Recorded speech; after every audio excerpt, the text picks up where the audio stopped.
dispensed Without objection.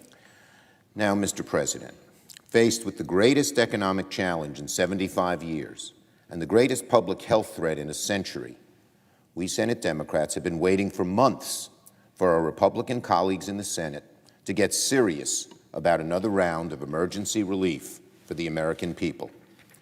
Now that Senate Republicans have finally woken up to the calamity in our country, they've given up wishing it would go away following the President's wishing everything would go away to the detriment of this country. Our Republican colleagues have been so divided, so disorganized, and so unprepared that they have to struggle to draft even a partisan proposal within their own conference. This is before they talk to a single Democrat. This is before they even consider what the House has done. It does seem that sometime soon, Republicans may finally unveil a legislative proposal, or because they're so disorganized and divided and can't agree, a series of smaller bills that don't even amount to one coherent proposal. Even after all this time, it appears the Republican legislative response to COVID is ununified, unserious, unsatisfactory. Let me repeat that. Despite hitting the pause on the button on the Senate for 3 months, despite waiting more than 60 days after the House Democrats passed their plan to start work on their own, the Senate Republican response to COVID is ununified, unsatisfactory, and fundamentally unserious.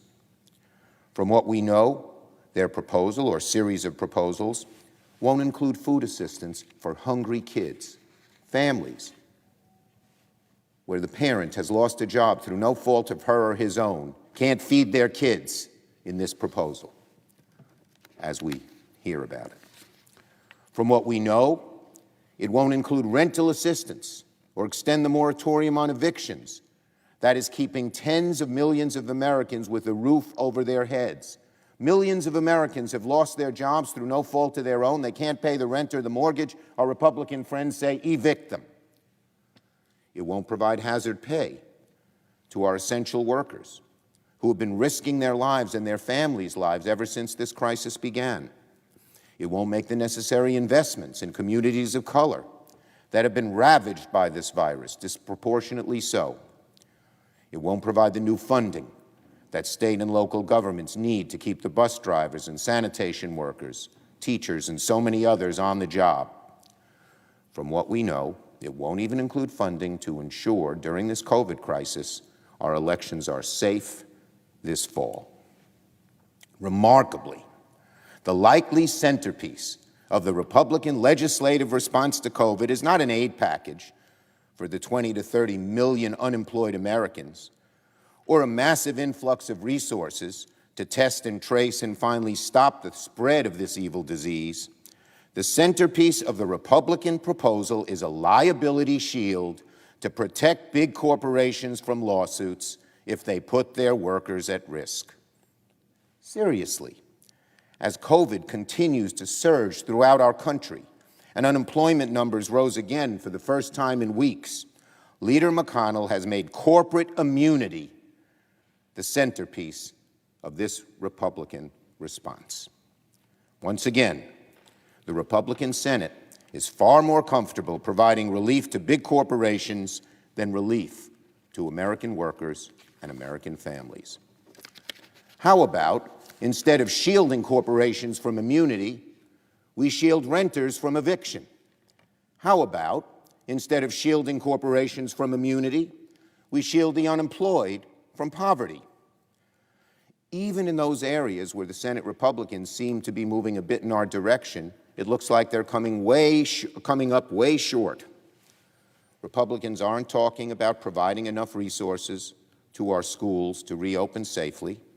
According to reports, the White House and Senate Republicans want to extend the enhanced unemployment benefits that Democrats secured in CARES, but only provide a percentage of a worker's former wage.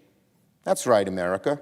If you've lost your job through no fault of your own and can't go back to work because this administration has mismanaged the crisis, Republicans want you to take a 30% pay cut in the middle of this crisis.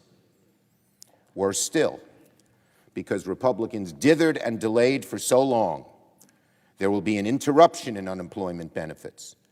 Eviction protections will expire, no matter what we do, because they waited until the last minute, and even at this last minute can't seem to get their act together. Leader McConnell and Senate Republicans dismissed the House-passed HEROES Act because it included a few items that Republicans didn't think were absolutely necessary. Well, the Republicans can't even get their act together to provide the basics. Senate Republicans can't even get their act together to provide the basics. Food for kids, keeping America in their homes, preventing the unemployed from going into poverty, giving the economy the needed help so we can overcome this recession. You can't say you support essential workers and then refuse to give them hazard pay. You can't say you want to fix racial issues and then throw millions of Americans of color out of housing and off unemployment benefits during a pandemic. You can't say you want to honor John Lewis and then refuse to provide funding for safe elections.